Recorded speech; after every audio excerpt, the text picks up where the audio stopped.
Modi government's delimitation plan is the devil's plan to destroy democracy, to limit South Indian power, and to attack those who are still opposing him, such as Tamil Nadu Chief Minister Stalin, West Bengal Chief Minister Mamata Banerjee, and most powerful MP, Mr. Akhilesh Yadav. Indian democracy is dead. Indian judiciary is weakened. Indian secularism is suffering beyond imagination.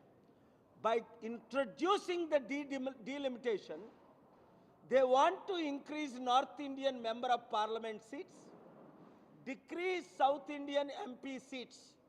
Therefore, I am calling upon all the opposition leaders, irrespective of your differences, all 18 political parties, come out, now or never.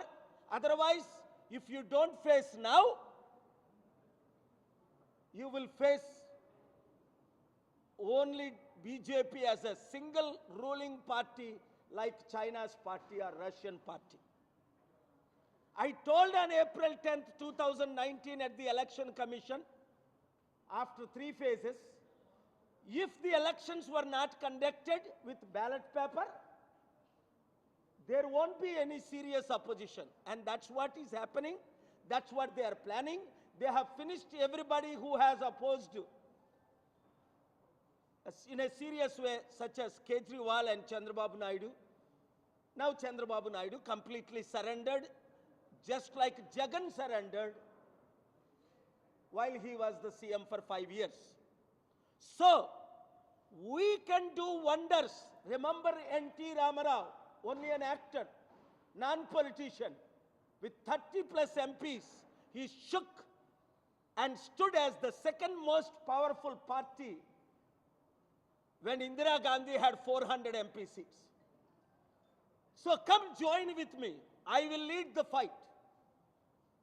We will have 42 MPs in Telugu states because the present political parties in both Telugu states have surrendered themselves to RSS BJP dictatorship rule.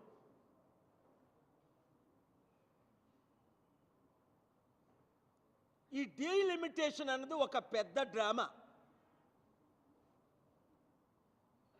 ఈ delimitation అన్నది ఒక పెద్ద drama. South Indian MP సభ్యుల్ని తగ్గించి north Indian MP సభ్యుల్ని పెంచి ఏకచక్రాధిపత్యం ఏలడానికే Narendra Modi agenda. ఈ ముసలోడికి అవసరం 75 సంవత్సరాలు వయసులో ఒక మంచి ప్రైమ్ మినిస్టర్గా ఉంటే ఎంత బాగున్ను.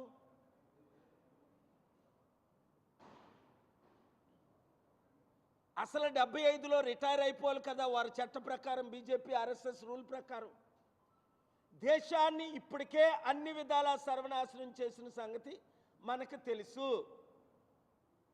వీలైతే రేపు నేను ప్రెస్ మీట్ పెట్టి డీటెయిల్గా చెప్తాను.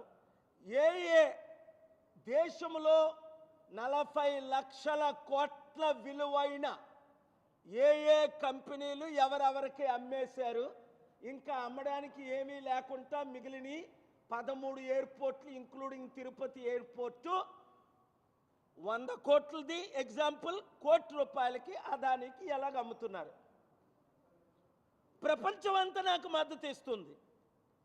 దానికి రుజువు యుక్రెయిన్ యుద్ధం కొరకు 141 మంది ఓపెన్గా సపోర్ట్ చేయడం, 45 మంది ఆబ్సెంట్ అవ్వడం, కేవలం 4 దేశాలే రష్యాకు మద్దతు ఇవ్వడం. నేను చెప్తుంది ఈ 3 సంవత్సరాల్లో ఈ డీలిమిటేషన్ ద్వారా తమిళ్, తెలుగు, మలయాళం, కన్నడం భాషలు లేకుండా చేయడం ఒకటి. 2, మన ఎంపీ సభ్యుల్ని తగ్గించడం. ఉదాహరణ స్టాలిన్ చెప్పారు కదా నిన్న, డాక్టర్ స్టాలిన్ గారు 39 ఉన్నారు లోక్సభ ఎంపీ తమిళనాడులో, కేవలం 31 చేయడానికి. రెండోది, నాకు హిందీ అంటే ఇష్టం, కానీ తెలుగు అంటే ఇంకా ఎక్కువ ఇష్టం. ఎందుకు? అది నా మాతృభాష.